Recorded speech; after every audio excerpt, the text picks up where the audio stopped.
All right, so let's get started here. Welcome back. Let's jump into color. I mean, like, it's really nothing to else to talk about. Let's talk about color. Finally, in color. No more black, no more white, no more gray. Color this week. Color it is. Let's start by defining color. We're going to look at the defining color lecture, and then the color lecture will be quicker after that. The big part is just kind of knowing all this weird stuff behind color. I'm double clicking. It's opening. There we go. All right. This is the infamous color wheel. We have all the colors in the rainbow per se that we have made up and we have named. This is the basis of everything. Of course, as you look on a screen or when you go into your, let's open this. Let's just open that. When you go into your computer, you will see in this bar, this spectrum here. This is like, I forget, it's millions. It's like over a million, 1.67 or 1.3 million color combinations that are now available to you. It's all based on my simple item here. And let's break it down. We have our primary colors, yellow, blue, and red. The reason why these are called primary colors is because nothing else can make them. Nothing in nature makes these colors. Or everything, that's wrong. You can't make the color unless it is the color, if that makes sense. So blue is blue. You can't combine anything to make blue. You can't combine anything to make yellow. You can't combine anything to make red. Those are the three primary colors. They are themselves live alone. The complementary then for these is the middle. So red is primary, red's complementary is green, which is on the other side of the wheel. Yellow's primary is purple and blue's primary is orange. So we're going across. Think of it as opposite colors, but we call them complementary. Green, orange, and purple are combos. Blue and yellow make green. Yellow and red make orange.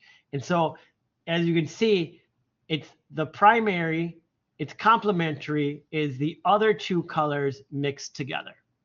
Easy peasy.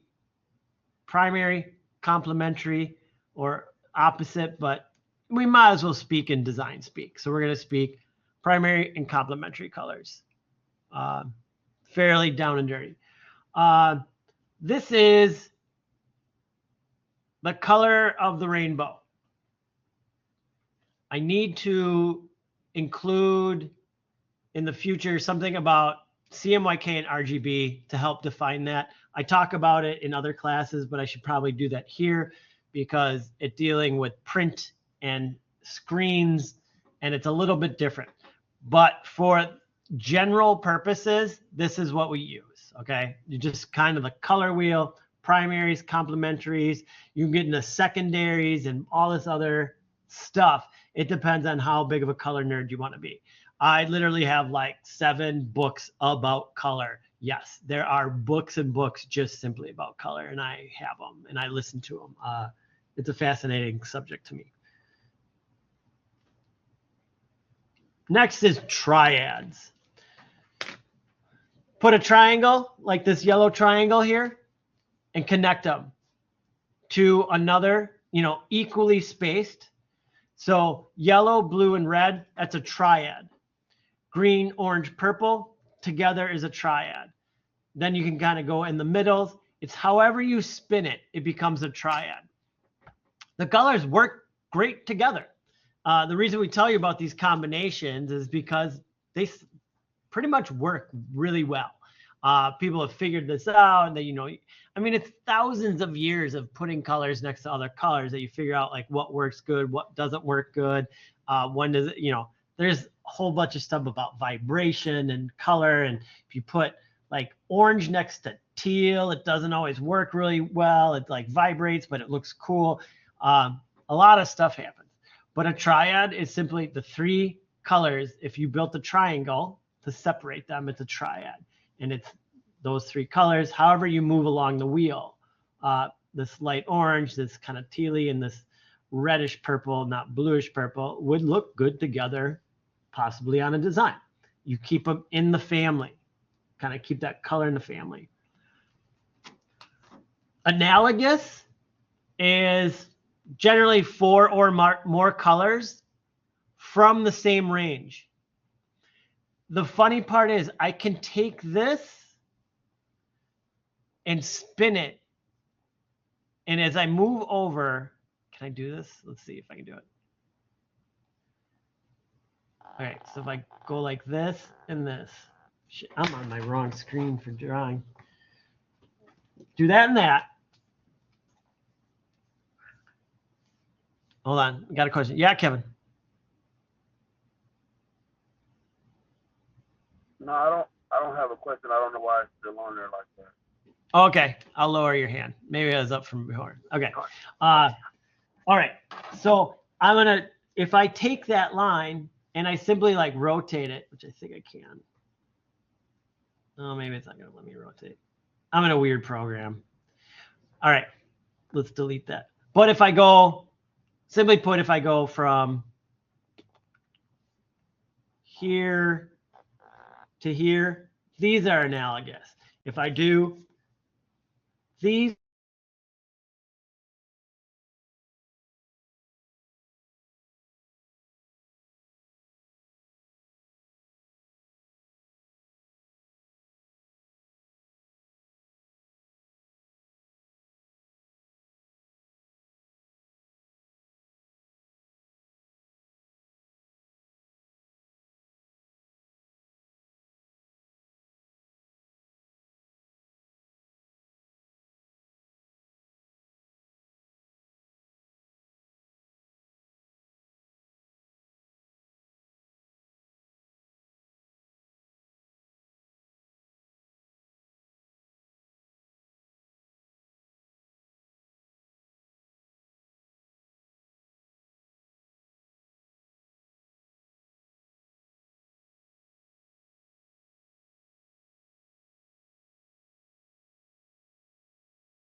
generally cool, call these, you know, generally warm.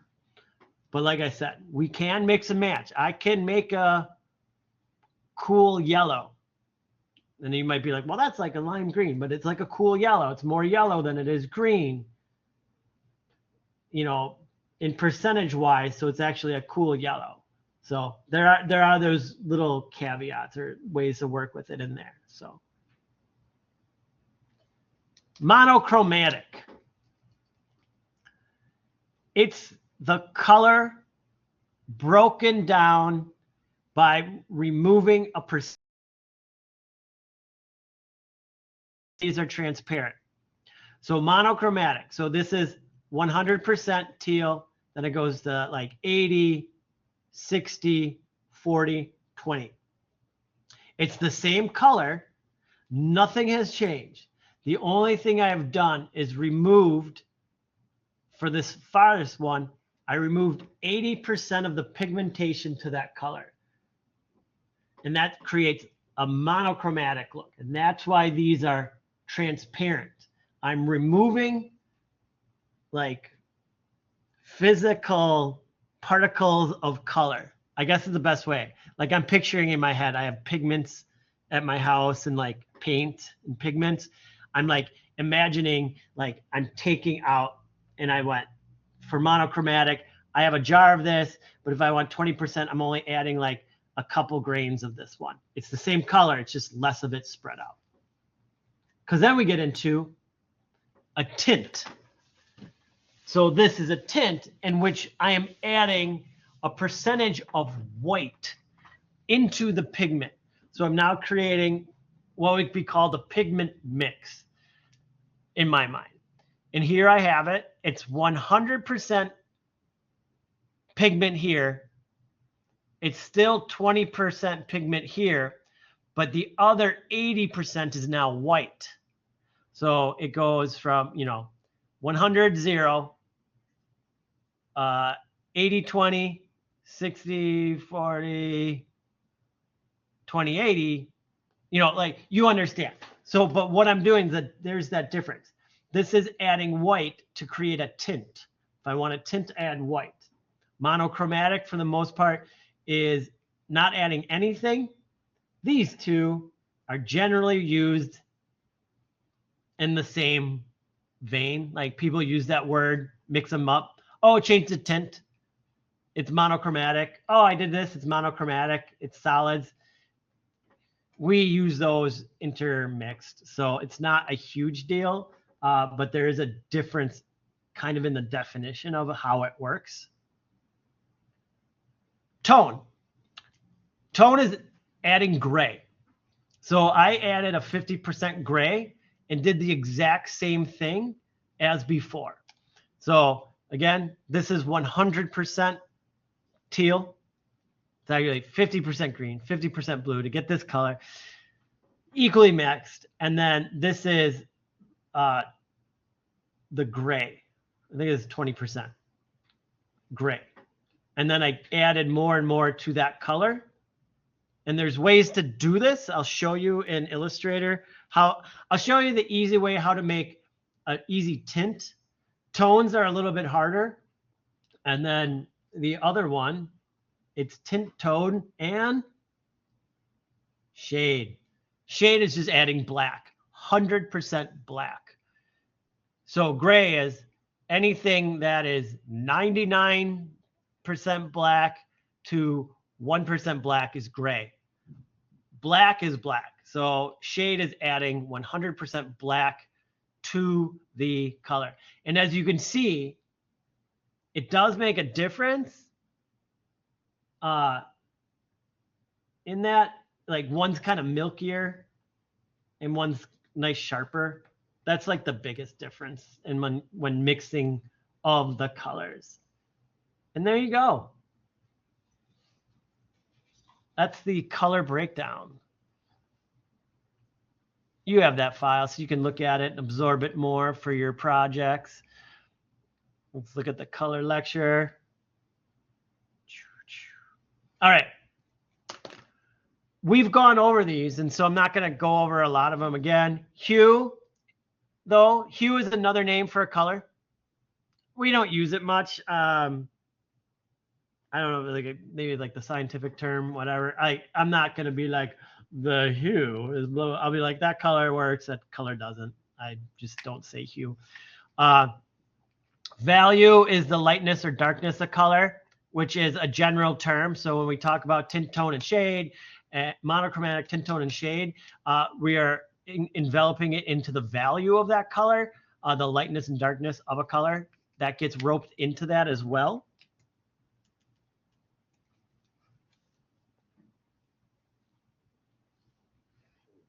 We talked about the color wheel and your color schemes: monochromatic, analogous, complementary, triadic. All right. Why do we use it? Emphasis and focal point. Bold and contrasting colors draw attention and create a focal point. I purposely picked like really weird ones in this example for this.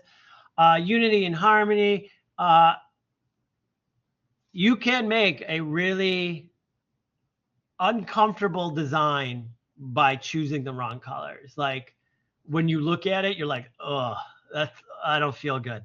Like, and it can be done with just color. I've seen it happen, not in this class. I've seen it happen this semester where I've been like, oh, this makes me sick. Like I can barely look at it. Like the color scheme was so bad. So you can use it in good and bad ways. So choose wisely. Mood and emotion, of course. Colors make us feel a way. There's a reason why we say they're warm colors. They make us feel warm. They're cool colors. They make us feel that way. It is crazy, like the way that works. Even crazier is it changes per cultures. Not every culture feels the same way about colors as we do. And so when working with different cultures, you have to make sure you are using the right colors to symbolize certain things. Red in Asian cultures, if I can be very vague in saying that, may symbolize luck and prosperity, or red may symbolize maybe in European cultures a little bit of scandalous, or it could just mean danger, like, so whatever kind of country or cultural area you're in, you have to make sure you're using the colors correctly. I haven't had to deal with that. I'm trying to think if I have. I don't think I've had to deal with a cultural color change. The furthest I designed for, no, I did Europe. But Europe's really just kind of like us in their color choices. I've never done anything beyond kind of European countries, Canada, Mexico. So I haven't had to deal with that. But it's something that if you do, you have to understand, like, I'm going to make this red. And they're going to come back to you like, why is that red? And you're like, well, because of this. And like, no, it needs to be a different color. And you're like, oh, okay. Application, colors, branding. Okay, I'm going to say McDonald's. What are McDonald's colors? Red and gold. Boom. What are the Packers colors? Green and gold. Boom. Those are branding colors. And they're very specific. And when branding, you never change the colors. They have a color. It is their color. Other people can use it. But no, not always. You can't use them in the combination. So if I were to be like McDonald's, but the great old movie Coming to America with McDowell's, and I do a single arch, but it's red and gold, yes, McDonald's will sue me because their identity is based upon red and gold together. Red primary, gold secondary, boom, you can get sued. So yes, and balance and contrast, just the way you use color in a piece can help with that. Let's go look at some pieces.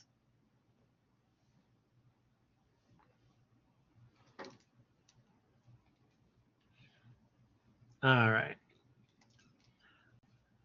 This right here is pretty darn amazing. I love it. It's such a cool piece. It's an old movie. But the central focal point, look at that. And it's got that cutting through. And there's other, influence in this, it's like the smoke and it's cutting through, and it's Empire of the Sun, and it's dealing with Asia, and then this is also ink, and it's like so many good things. And then they have this awesome idea, like where this is like the main focal point. It's Empire of the Sun, and the way they draw out the color here out of it is just like so spot on. And the rest just black and white. Like, what else do you need? Like, this would suck if it was like a bluish sky, and then we saw like, even if this was like tan down here and the boy was silhouetted, it wouldn't have the same impact. It has impact because it is just like that gradient of color. Big, bold, huge in the middle of the screen. So cool. I gotta write a note. I got a resource for you guys. I don't want to forget. All right, this triads. It's no, okay. So you gotta like look. How does it work together? Like can you figure it out? It's like, well, we got the light blue with the yellow with the green, but then we have the pink thrown in, but so well done, so colorful. And the way they broke it up, the reason it works so well is because they broke it up in a certain way. Background, orange, right? Stable orange background. We have some fun accents in green. The accents are just simply there. They're accents. Boom, boom, boom. We read through it. Special words are in special colors. Like we have this the, and then 1, 2, 3 are in the pink. Nike Marathoner are in the blue. It's super cool. Like, how that's working. They broke up the color in a special way. And they use a lot of colors, but it does work all together. And the other reason it works together is they're separating them. There's no color touching each other. Oh, and you have the super accent is the purple Nike swoosh. I put this one in here because it's a weird play on cool and warm, where it's like all these gradients and it's cool. And then like right in the middle, they start doing these warm to cool gradients, which is just kind of, I can't say like, I've been using this piece for a couple of years. I can't say I love this piece, but the idea of the melding of cool to warm to cool, it does separate out the stuff in the middle. It makes it stick out, and it makes this plant, and then they have it like warm to darker, and then they did the opposite with this bobcat or something like cat here, and then this little elk, and then we've got a smaller animal. So it works here in them separating out those animals in differences. Oh, it's an elephant. I'm just realizing now it's an elephant. It's a poor elephant, but that's how they did it. They did it just in the middle too, which is kind of weird. They have like a little plant over here. I should change this out. Good thought. This, and seriously, like as many times as I look at this color palette is pretty much this color palette, just done in a different way. It's got the teal, it's got almost a yellow, it's got orange, it's got purple. It's like almost the same one.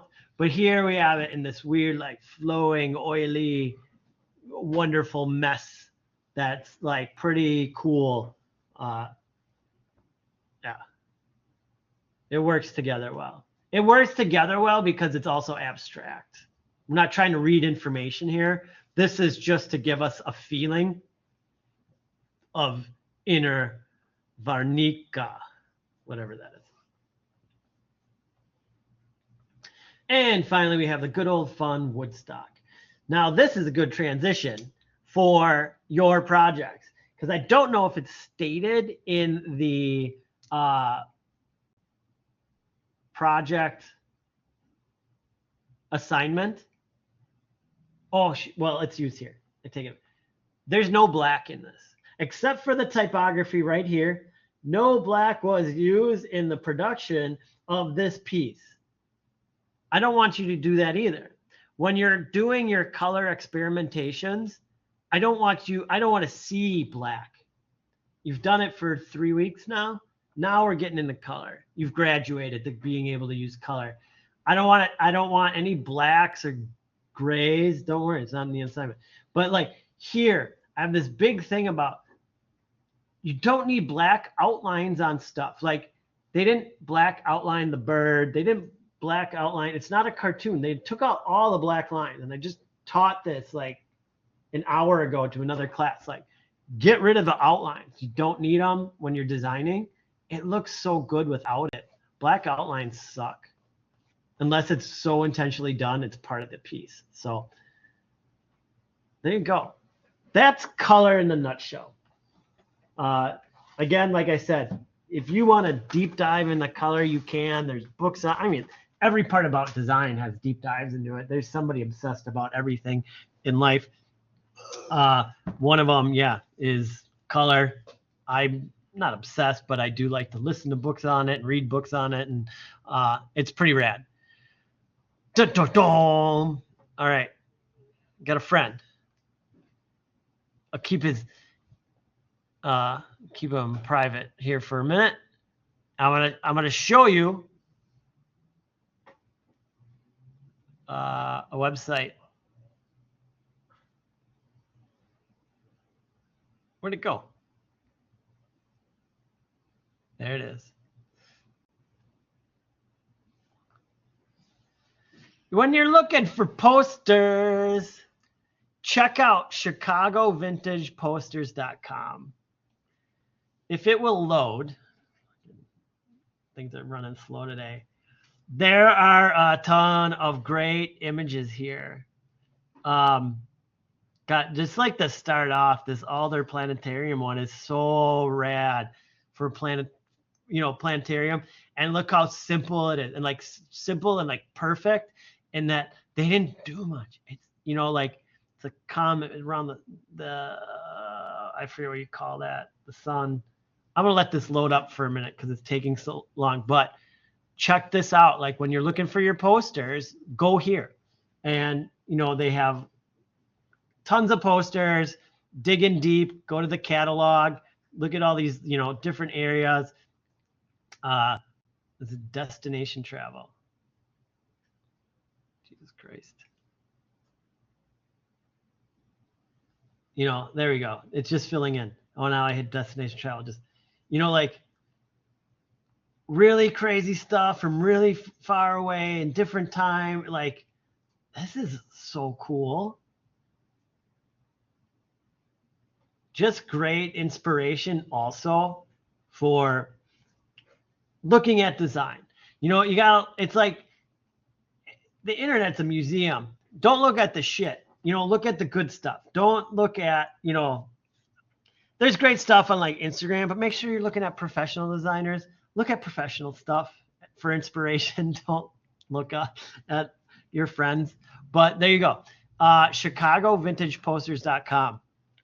Awesome resource to use. A friend of mine he lives in Seattle area. So he's like, man, if I lived in Chicago, I'd go to this place. And I've already told my wife I want to go down here to check this place out. So there's a little research for you for your color research and beyond. Of course, you can you can go beyond, and that's really only good for posters. And I think I also say movie posters. I don't know if they have that. Take a look, dig through, get some ideas and inspirations for your project, color project. Get that downloaded and opened, and then I'll teach you something.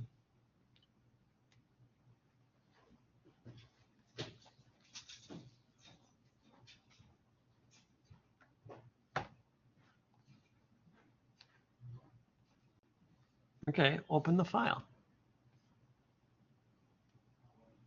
All right. There's a complementary composition that you will get to see. It looks like I use gradients, right? Absolutely not.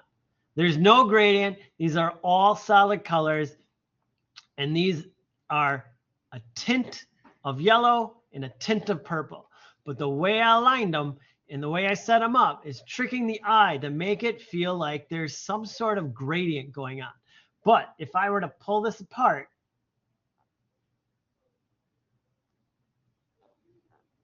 it's just a solid purple, and that's just a solid yellow. There's nothing there. It's just, messing with people.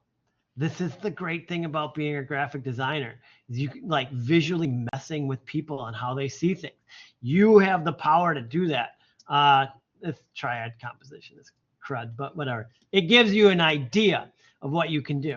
Now, here's the super clue. Here's what I want you should learn. I'm going to go to my properties menu. I'm going to change my fill, and I'm going to go to this color mixer, and I'm going to mix a color. Here, weird purple. All right. I have this weird purple. And what I want to do, and it's a couple step process. Can I do it here?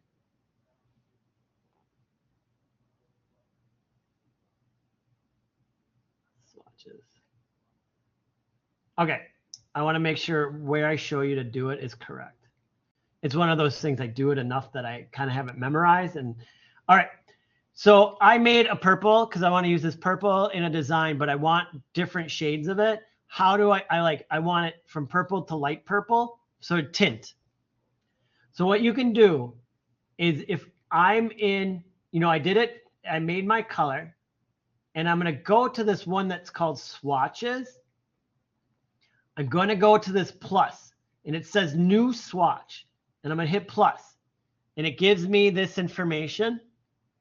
Here, color type, I want to go to spot color. I'm going to hit OK. Then it made a color with a little dot. That dot right there, it's so tiny, I'm sorry. That dot means spot. And sometimes I've found I've had to close out and kind of like open it again. And I'm going to make a new square. And with my fill, it is on that spot color. Now when I go to this color mixer, it allows me to do any from 100 to 0 and only this color. And that's how you get a tint. So it's pretty cool. And it's something I use like a lot. Like it's great because then you're not like, oh, I want a lighter version of this color. And you're not futzing with anything. You're like, oh, I'll just bring that slider down there. And guess what? It is a perfect match to that color. It is exactly, 50% of that color. Nobody can tell me otherwise. So I'll do it again. I'm going to create a circle. I'm going to switch out. So it's now like, oh, you're using this color. I want something else. I can switch out by hitting that CMYK button. It was really small, and it's a 4-corner, and it's got black CMY, black, cyan, magenta, yellow. So that's what it's breaking into. I'm going to, let's make a orange. There you go. Okay, I got my orange. I'm going to click on swatches.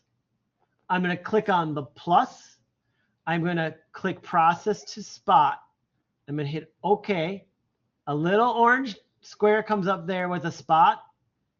I'm going to click off this, click back on it, and then when I go here, I got my gradients. So I can duplicate this, go there, and do a tint of that. That may be helpful for this assignment. It'll be helpful in designing. This is like up there tier graphic design, like how to do that. Usually people don't learn this later. They learn it later on because they're stuck with something. But this is how you do that. And it's so great. Like it'll make designs look so cool. Like you could then do an entire design just with one color. And it'd be fantastic. And that's how you do that. Because then there's no like, if I go to this, I'm going to go to this. And you're like, well, I want a lighter color of this. And what are you trying like, oh, I want to bring this down and I'm going to try to bring that down. I'm like, oh, is it close? Like, oh, it's too yellow. It's a lot of messing around. I actually did a pretty good job, but I can see the difference on the upper screen more than I can here. So play around with that. Have some fun with these. This is color and you can do whatever you want. This is where you start to like make weird designs and like really practice some of the tools that you can use and shapes and pen tool and all that. Have a great time with using these. Final, and I'll go over this again on Thursday, as I do. Thursday is a little bit of a repeat and things that I remember and I want to share with you. Your design practice is InDesign project, InDesign. The The pronunciation is CP Pinelli's. That's her name, CP. Make sure you get all the parts and pieces in. And this one is missing pieces. All right. So it's missing the images. So you have to get them. The images are supplied. Make sure that you are finding your libraries and you're like going to examples and you are working the examples. Sorry, I turned that off. I'm going to go to examples. Now I'm going to go to, I need to get this 17 and there's 2 more images. So file, place, and I'm only going to do one at a time. I know it's in my downloads. I know it's in CB links. And let's do this example 1, open. And again, it's floating. Remember that? It floats. And then I place it. This, again, is different than Illustrator. So you have to remember when you go one to the other, it doesn't work the same. If you're using this and you just grab from the edge, it doesn't scale it. It just makes it makes the bounding box. It's a clipping box. It changes the size of the clipping box. So useful, but not what you want to do. You want to make sure you go to this box here. And it's the free transform tool. You can type E, will make it turn on. And it changes your little thing will look different. But that's then when you come in and you can bring it in. Now, make sure you're holding down shift. All right. Hold down shift when you're doing that because you can do that. And if you do that, you're fired. I want it perfectly, scaled. And that's by holding down shift. And I know you're working like in a couple different programs and you're learning, yeah, why isn't each one the same? I have no clue. I have no clue why they decided to do putting images in InDesign a little bit different than they do for Illustrator. And there we go. And that one's placed in. I'll do it again for you. I'll place hopefully that one. I'm going to go to File, Place, Example 2, Open, click. I'm going to make sure I go to this Transform tool. I'm going to hold down Shift. I'm holding down Shift. And I can continue to I'm going to lock it in. In that lower corner, it locks in. And then I'm going to hold down Shift again. And I can go too far, and then I'll come back out. Oops. Let's make sure we're on it. And then I would come back out to there. Boom. Perfect lineup. Perfect done. And that's all you got to do. And align everything up. Make sure you're putting in the background. Good luck. Make sure you put in that background so it covers up all the other schmutz when you're done. And everything should line up. I outlined the fonts. I don't think you have to change her size. So any comments, questions, or concerns?